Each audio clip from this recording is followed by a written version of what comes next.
Hey everybody, welcome to Roundup, where we keep the Dallas party going. I'm your host, Cameron Matheson, and you at home have just seen another South Fork saga unfold, and now the cast is here to answer all the questions that we have about tonight's episode. Here with us, we have Patrick Duffy, Brenda Strong, Cynthia Cedre, and new bad guy, look out, Mitch Pileggi. Good evening, everybody. Thanks for coming and being here today with us. Now, I'm going to jump right into it. A lot of cliffhangers in this particular episode. We're diving into Anne's past a little bit, a very mysterious past. Yeah, it's kind of exciting because when I initially signed up for the series, you know, I was so thrilled to be the new Mrs. Bobby Ewing, and I thought, okay, this is a woman who's his equal, and you know, it's a couple. Well, that's what I say. Oh, okay. You may have a different understanding, but they're really a contemporary couple. They're happily married. They're in love. You know, they care deeply along the same lines as far as values and family. And then I came to find out I have a whole history behind me that came in the form of this guy here. And it started getting really exciting. And I was so happy to have so much to kind of sink my teeth into that still is raising a lot of questions but not giving a lot of answers. So that's interesting. Did you know at all about this past, this mysterious past, when you signed on for the job? Oh, it just sort of came to be. I couldn't have been more thrilled. It was like every time I turned a page, I said, oh, yes, thank you. Because, you know, it's so much more interesting to deal with someone who has secrets, especially when they're keeping them from the person they love the most. Yeah. It's very difficult when you have a show that is so involved in this and you don't know what your history is. Like, we would like to know how we met.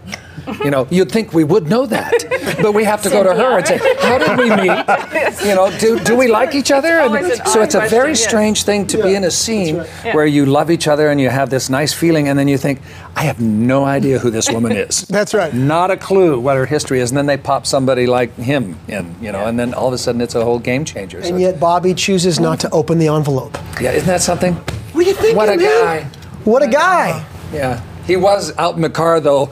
Yeah, that's right. That's right. Trying to look through the X-ray machine. Yeah, He resealed it, you know. No, but he did.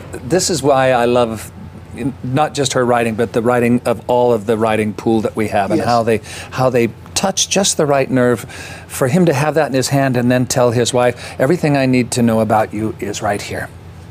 And he doesn't. As a guy. Jeez, man, that's a good guy. Yeah, I just said, where are these men? Like, I want to know where these men are born and raised. I do go home and kick the cat, though, just to get it out of my system. But it just is a wonderful moment when those things occur in each script, and they give you these little tidbits to do, because then it makes our relationship that much stronger. Right. We don't need to know the history. We know what the present is, and the present dictates everything. So it's really kind of fun. And I gotta say, I felt that right from the very beginning between you two. So, you know, there was definitely a connection from the beginning. But I want to know, are we ever going to figure out what was in that envelope? Well, you saw. Well, you're going to see that, you know, you see that photo, that beautiful Madonna and child photo, and it's heartbreaking. And of course, Bobby has to not look, because that's the heroic. He knows that what she needs most is trust. And that's really what's broken her heart in the past, and he doesn't really need to know what it is, but to help her heal is to know, she needs to know that she trusts him, that she's safe with him. And so we will, season 2. I am having her followed, though. It's just a personal That's right. thing. Toss the envelope, wait till everybody leaves the room, and then go through the ashes and make sure you get... Speaking of not trusting... Speaking of trust... The guy next to you, the new bad guy... bad guy. Like I said, he's just misunderstood. He's just severely misunderstood. Over here. Things were good. Things were good for a while, you know? It's such a treat to be able to work with some of the actors that I'm getting to work with on this show. It's always wonderful to be able to work with another wonderful actor as they are, even though both of them kind of beat me up a little bit. Kill you on the show. Sure. But so when I found out that I was going to be working with them, I was so excited. And then I got the material and I saw how wonderful it was, and what a great character that they had written, that I got to have this wonderful opportunity to play. You know, and it's a treat. It really is a treat. The casting on this show has been phenomenally lucky. And I don't mean just in the talent level, but in the way that everybody blends together as people. You know, you could have a cast of 10 people and have a couple of real stinkos in there. You know, could be very talented, great-looking people, wonderful characters that they play, but nobody wants to be near them. This has been blessed the entire time that we've had a new person on the show. Every time somebody, when Mitch came in and everybody would have a scene with him, you know, in sequence, they would come back to the inner circle and go, "You're gonna love Mitch. Oh, that's He's great. so great." And without an one exception, but we'll get into that later. But he just fit. But everybody that's been on the show has been like that. They've just fit in perfectly. So it's really kind of a special magic place that we're at. There's so many different ways to mix and match, and that's what I love. Is, you know, even though Mitch is my ex-husband, all of a sudden he's got a scene with, you know, Patrick and Lyndon, and you start to see how this fabric starts fitting in so many different directions. And sometimes we go, well, I didn't get to work with them. I want to work with them next. That's You know, Cynthia's like, it's okay. We've got enough storyline for years. So that's exciting. Nobody wants to die on the show either. We lost one on this episode, and you know, every time somebody dies on the show, they go, maybe I could come back, and I say, no, only once. One per series, and I got it, so you're out of here. If you're dead, you're gone. Well, let's talk about, that's another cliffhanger that you're alluding to, of course, Marta. Out the window. That's tough to pull. That was the easiest of the ways she went. Were there other options? Talk about some of the options as the writer. I had read something in the newspaper 2 years ago when I was writing the pilot, and it was an image of a naked woman hanging from a balcony. And I said, somebody's going to die that way on Dallas. And I kept it. I kept that piece of newspaper around. And when we got around to doing 106, that was how Marta was going to pass away. Wow. And then we got to production. And suddenly, you know, production is real, as opposed to somebody reading something that seems real. Well, there was no way you could make work the fact that she was going to take her clothes off and hang at the balcony by the time that John Ross ran down the stairs. Right. It was absurd. You know, there was just no time. So then we had to figure out, okay, how are we going to kill Marta? We have to figure it out in a way where the timing made sense. Mm-hmm. And so there was really only one way, which was to throw her out the balcony. Because again, it's not looking good for John Ross right now. No, it doesn't look good for John Ross. So there was no way she could have been naked? You gotta let it go, Patrick. You gotta let it go. It's okay, honey. That's like a breakaway? No, you gotta let it go. Get that image out of your mind. Okay. Leonore, you know, whom we miss, who was wonderful, and she took it well, you know, and, you know, it's sad always to, you know, she worked with us from the beginning, from the pilot, and you have to say goodbye, and that she really, you know, took it very well, and was wonderful. I have stills of her, you know, sitting on there, like, you know, saying hi, and all the grips went with sledgehammers at that car, because, you know, it was a new car to begin with, and it had to look like she really hit it, you know, from the 10th balcony, or the 14th balcony, I think is where we were. Really, you couldn't just have rented like a already beat up car? Apparently, they don't look like somebody landed on them from the 14th balcony. Right, that's a good point. Yeah, that's fantastic. So I was thinking, looking at Mitch over there, and I'm thinking, Dallas has had some really iconic bad guys on the show.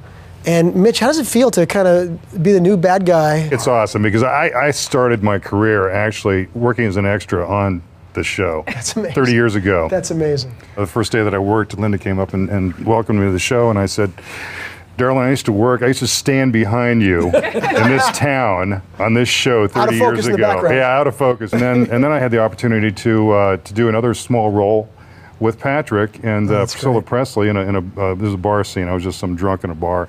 And then I came out to LA and I got to, I had a 4 or 5 episode arc where I got to work with Larry when JR was in the mental institution. So this is my fourth time being on the show. Yeah. So it was destined, you know, and this is such a great role for me to be able to come in and play and I'm dying to find out where he goes. What's next? I know you guys have some questions as well. Go ahead. Yeah, actually, I have. This question is to Mitch. The villains on the show are usually a little bit more infamous and popular than the heroes, and you play a villain. Do you enjoy that, or would you rather play the hero? No, you know, I actually started out my career playing bad guys, and then I played them for a long, long time, and so then I wanted to get into playing good guys, and I played a good guy for a long time on a show. And I kind of really started missing playing this type because there's so many different layers that you can put into a character like this, and I'm just biting at the bit to go for it, you know, to get at it and just ride that horse. You get to get it out. Well, you on television. You get it out of your system. Sure, That's why I'm probably one of the nicest people you're ever going to meet. off the set, but no, it's a lot of fun playing bad guys. And I missed it, and I'm glad to be able to to come back and do it, especially on this show. You guys got another question over there? Question for the beautiful and talented Brenda Strong. Wow. What's it like for you to be a new cast member and joining the ranks of the Dallas Icons? That's a really good question. You know, initially I think it was intimidating. It was intimidating because there is a set, you know, standard of knowing each other. You know, Linda, Larry, and Patrick have been friends for over 34 years. And there's an ease and a comfort level that they have with each other. And I'm the new one coming into that kind of older generation, and yet I'm a little younger, so I kind of am the bridge between the younger and older generation. So in a way, I kind of had to make peace with it, that it's okay to be new, and at the same time, because these guys made me feel so comfortable from the beginning, that was gone.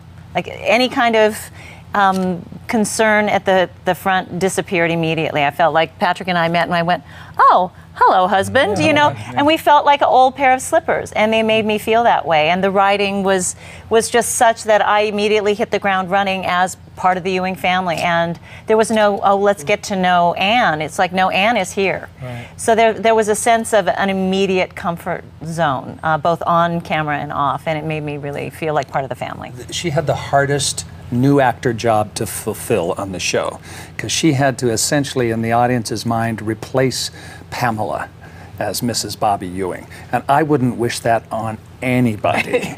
But she literally stepped into it as if we had been married for, we don't know how many years. I say 14, but I know that's not going to end up being right. More like 7. But it was the hardest job, where the guys are playing characters that basically they're inventing. The girls are playing characters they're inventing. She's inventing one, but she's got a huge responsibility to fulfill, and she does it in spades. And we love it. I'm telling you. Absolutely. Thank you so much, everybody, for being here. Thanks, guys. We're loving it. We'll be back, of course, next week. And with us, we'll have Linda Gray, Josh Henderson, and Michael Robin. And you can catch more trivia and more behind the scenes of Dallas right here on TNTdrama.com.